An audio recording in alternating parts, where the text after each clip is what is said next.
న్యాయమూర్తి గారు అన్న ప్రతి పదం చెప్తున్నా నేను. ఇది ఎప్పుడు జరిగింది? 15వ తేదీన జరిగింది. 15, 16, 17, ఇవాళ 18. ఆయన మంచిగా 3.5 days టైము అభిషేక్ మను సింఘ్ని రెడీగా పెట్టుకుని ఉంటాడు. ఇక్కడ ఏమన్నా అయితే వెంటనే అక్కడ పిటిషన్ మూవ్ చేయడానికి కదా. కానీ ఇక్కడెక్కడ నాకు యాక్షన్ కనపడలా సిట్ వైపు నుంచి. మరి 3 రోజులు ఇక్కడ హైకోర్టులో రిజెక్ట్ అయింది కదా, వెంటనే మనం ఇది చేయాలని. అది ఏంటో అది తెలియదు. ఒకటి. రెండోది, అది చెబుతూనే మీరు నెక్స్ట్ బిగ్ బాస్ దగ్గరికి వెళ్ళడానికి మిథున్ రెడ్డి తర్వాత ఇక బిగ్ బాస్ అయినా ఇంకా ఇంకా ఇంకా ఏమైనా చేయాల్సి ఉంటాయా? ఇట్లాంటి పిటిషన్లు లేకపోతే ఇట్లాంటి ఇవి చాలా వరకు మీకు చెప్పారు సార్, టెక్నికల్గా చాలా వరకు ఎవిడెన్స్ సెక్యూర్ చేశారు.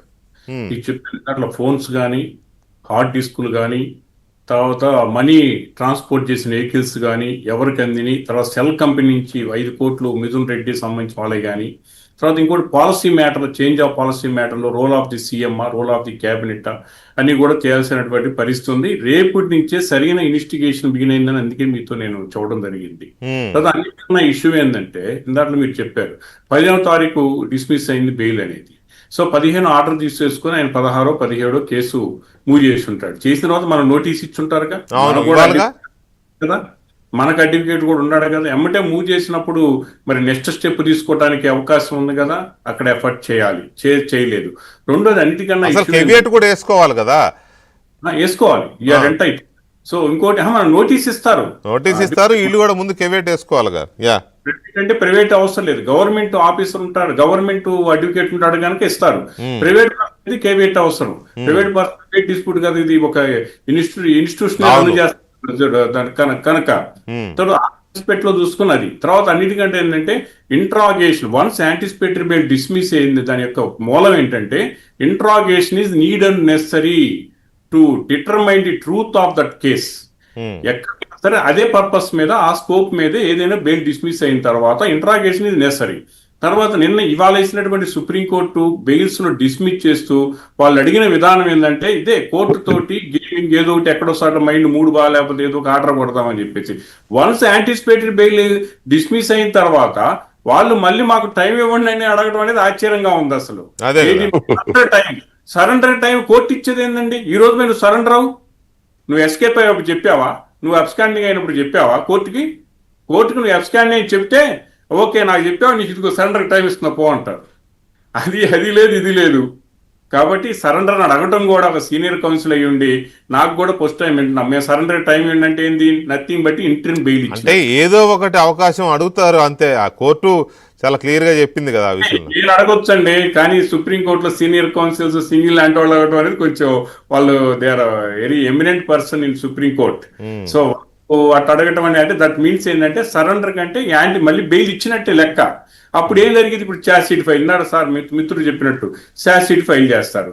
ఛార్జ్ షీట్ ఫైల్ చేసిన తర్వాత ఆల్రెడీ ఛార్జ్ షీట్ ఫైల్ చేశారంటే మీరు ఒక 10 రోజులు టైం ఇచ్చారు కదా మాకు, ఇప్పుడు development of this case, change of circles మీద ఒక ఐఏ మూవ్ చేస్తారు.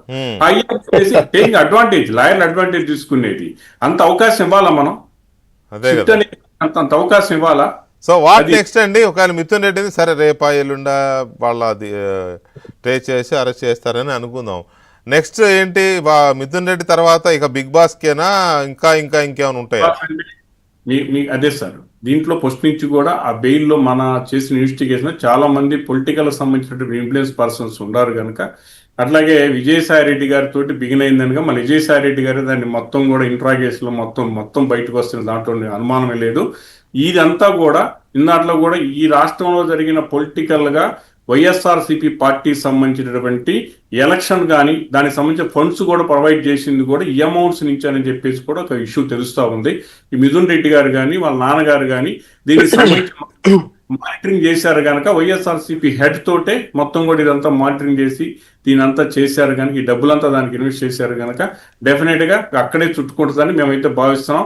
So wait and see. ఇంకా ఇన్వెస్టిగేషన్ మొత్తం మీరు హార్డ్ డిస్క్ లో చాలా వస్తాయి, ఫోన్ లో చాలా వస్తాయి, ఇంకా చాలా మంది వింటూ వాళ్ళ మెయిన్ హెడ్డే కాకుండా వేరే వాళ్ళ ఫ్యామిలీ మెంబర్స్ కూడా ఇన్వాల్వ్ అయ్యేటువంటి పరిస్థితి. డే టు డే అఫైర్స్ దీంట్లో మొత్తం ఈ కూడా మానిటరింగ్ చేసి మోడస్ ఆఫరెంట్ చేసింది మొత్తం కూడా అక్కడి నుంచే జరిగింది అనేది మాత్రం ఒక స్పష్టమైన విషయం. తర్వాత స్టేట్మెంట్స్ వీళ్ళు మొత్తం దుబాయ్ పారిపోయారు, ఇంకోసాటికి పారిపోయారు, ఇవన్నీ కూడా వస్తాయి కదా. వాళ్ళు వచ్చినప్పుడు అన్ని ట్రేస్ అవుట్ అయినప్పుడు అన్నీ వస్తాయి.